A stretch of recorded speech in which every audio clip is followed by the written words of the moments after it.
বন্ধুরা, এক গুরুত্বপূর্ণ তথ্য নিয়ে এসেছি। তোমরা শুনলে সত্যিই চমকে যাবে যে তিলোত্তমার মা বাবাকে 4 কোটি টাকা অফার করা হলো।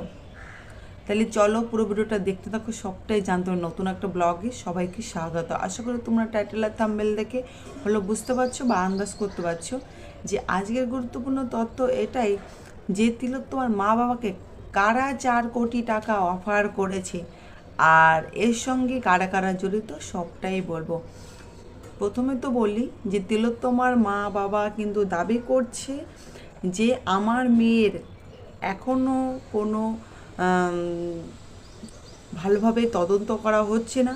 সিবিআইও ভালো করে তদন্ত করতে পারছে না, কারণ যদি ভালো করে তদন্ত করতো তাহলে হয়তো অপরাধীরা এখনও শাস্তি পেয়ে যেত, আমার মেয়ে বিচার পেত।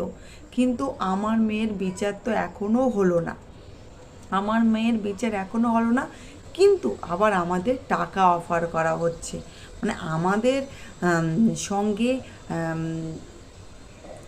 আমাদের সঙ্গে চালাকি করা হচ্ছে বলতে পারো। কারণ আমরা যতদিন না আমার মেয়ে বিচার পাবে ততদিন আমরা এই আন্দোলন চালিয়ে যাব। এবং কি, যখন আমার মেয়ের বডি পড়েছিল সেমিনার রুমে, তখন তার মাথার চুল ওখানে পড়েছিল, তখন আমি এই মাথার চুল শুয়ে প্রতিজ্ঞা করেছিলাম যে আমি খুনিদের শাস্তি দেব এবং অপরাধীদের মুখোশ টেনে খুলে দেবো এবং আমার মেয়ের জাস্টিস আমি পাইয়ে দেব। ততদিন আমি মাথায় চিরুনি দেব না। এই 5 মাস হয়ে গেছে, তিলোত্তমার মা কিন্তু এখনও মাথায় কোনো চিরুনি টাচ করেনি, কারণ শুধু মেয়ের জাস্টিসের জন্য। আর যখন তাদের প্রথমবার যখন তিলোত্তমার ফোনটা আসে, তিলোত্তমার বলতে গেলে যখন তিলোত্তমার বডিটা সেমিনার রুমে পড়েছিল, তখন ওই হসপিটাল থেকে যখন তিলোত্তমার মার কাছে প্রথম ফোন আসে, তখন বলে আপনার মেয়ে খুবই অসুস্থ বলে কিন্তু তাকে তিনাদের সেই ডেকে নেওয়া হয়েছিল।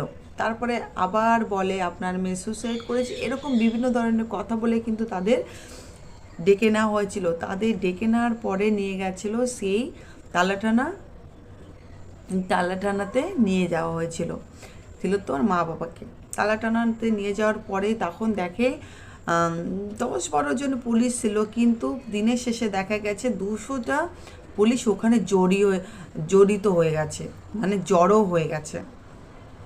তখন আমরা যখন বললাম যে তাহলে আমার মেয়েদের বডির কাছে যেতে দাও, তখন তাদের মেয়ের বডির কাছে যেতে দিতে চাইছে না, কারণ বলছে যে এইটা ময়না তদন্ত করা হবে, তারপরে আপনারা যেতে পারবেন, তার আগে আপনার মেয়েদের আপনারা দেখতে পারবেন না মেয়েকে, এই বলে তাদের আটকে রাখা হয়। তখনও পর্যন্ত তাদের কিন্তু একটা সাদা ব্ল্যাঙ্ক পেপারে তাদের জবরদস্তি করে, পুলিশের জবরদস্তি করে তাদের সাইন করায় নেয়।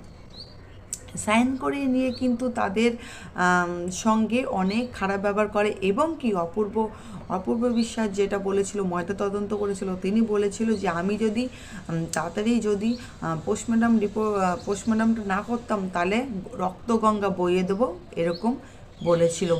আমি তিলোত্তমার কাকু বলছি, যদি পোস্টমর্টম লেট হয়ে যায় তাহলে আমি ওখানে রক্তগঙ্গা বইয়ে দেবো, এই কথাটা অপূর্ব বিশ্বাস বলেছিল। কিন্তু অপূর্ব বিশ্বাস পরে আবার নিজের বয়ানটা আবার চেঞ্জ করে নিয়েছিল।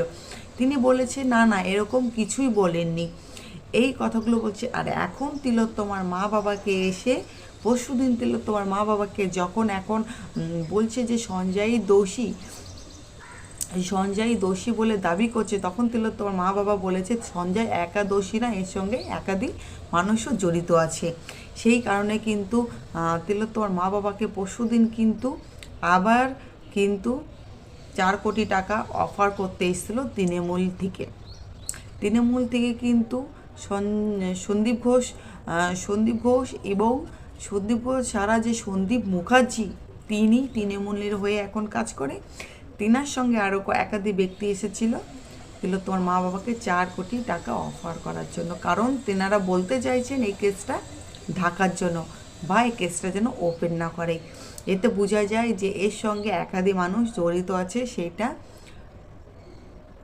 যাতে বাইরে না আসে, প্রকাশে না আসে, সেই কারণে হয়তো কেসটা ধামাতে চাপা দিতে চাইছে। আর ধৃত সঞ্জয়কে হয়তো ফাঁসাতে চেয়েছে। ধৃত সঞ্জয়ের ফাঁসি হয়ে গেলে আসল অপরাধীরা বুক ফুলে ঘুরিয়ে পড়বে, কিন্তু সেটা আমরা কখনো হতে দেবো না। টাকা তো দূরের কথা, আমরা চাই আমার মেয়ের জাস্টিস, আমার মেয়ের বিচার। যাই হোক, ভিডিওটা এই পর্যন্ত। ভিডিওটা যদি ভালো লাগে থাকে অবশ্যই আমার চ্যানেলটিকে সাবস্ক্রাইব করে আমার ভিডিওটা একটা লাইক করে আমার পাশে থাকবেন। সবাই একসঙ্গে বলবেন, ওই অন জাস্টিস, আমরা তিলোত্তমার বিচার চাই। সবাই ভালো থাকবেন, সুস্থ থাকবেন।